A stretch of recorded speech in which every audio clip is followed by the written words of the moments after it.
Hello, in front of me I've got Xiaomi A27i. In this video I'll show you how to connect it to PC.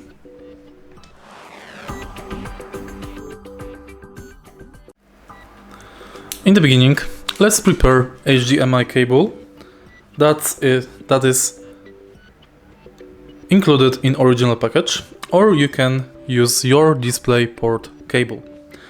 Now, take a look at the back of your monitor and install the cable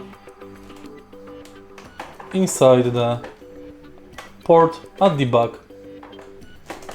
of your monitor.